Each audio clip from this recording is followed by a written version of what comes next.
বলি নুন ভাত খেয়ে থাকবো, কিন্তু স্বামীর এমন অপমানের পর গলাতে আমার অন্য নাম মেলে দিদি। শুধুমাত্র আমার মুখের দিকে তাকিয়ে উনি এই অপমান কেন হজম করে গেছেন। উলু না বললে তো আমি কিছু জানতেই পারতাম না। কে তোমাদের অপমান করেছে? কি হলো ছোট বউ? কি এমন ঘটেছে যে তোমাদের এই বাড়ি ছেড়ে চলে যেতে হচ্ছে? আমি জানতাম ঠিক এরকমটাই কিছু একটা হবে। দাদাকে বারবার করে বললাম, দাদা কিছু একটা করো, শুনলে না। চুপ করে আছো কেন? কে বললে এমন কথা সেটা আমার জানা দরকার। দোহাই দিদি, তুমি আর এসব কথা জিজ্ঞেস করো না।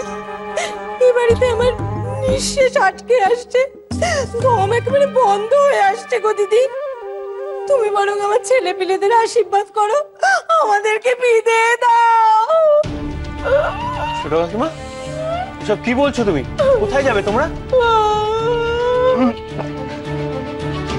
আমি বলছি বই, বড় গিন্নির এই পাতানো মেয়ে, সেটা আমাদের মান সম্মান পুরো ধুলোয় মিশিয়ে দিল।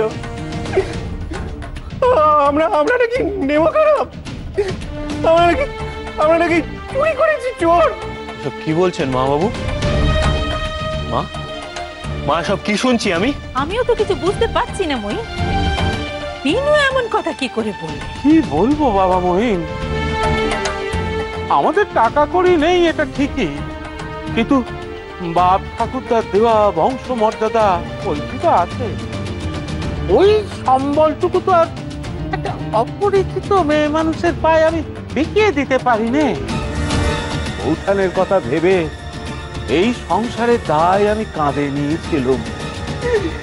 এবার আমাকে ছাড়ান দাও মনি।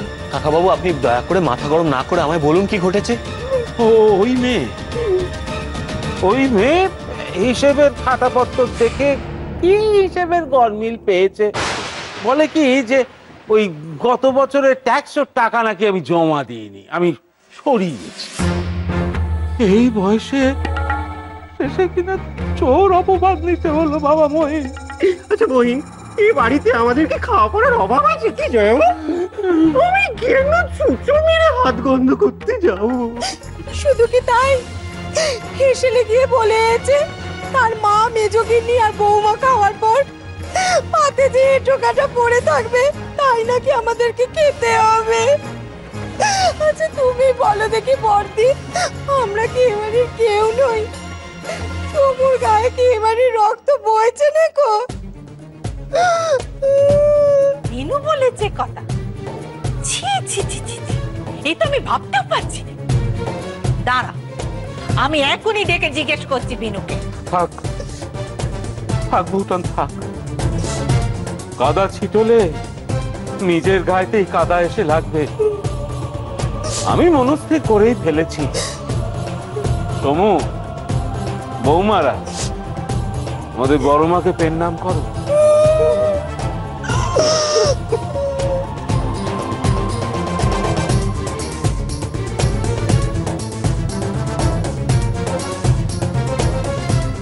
ছোট কাকিমা,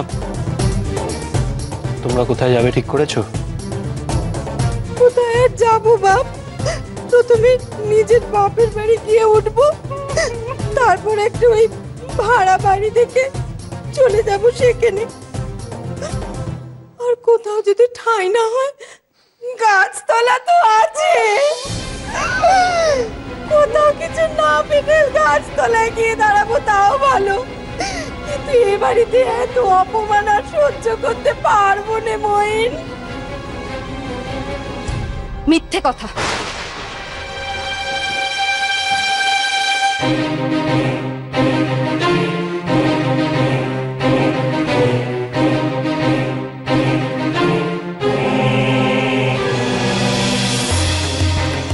সমস্ত মিথ্যে কথা।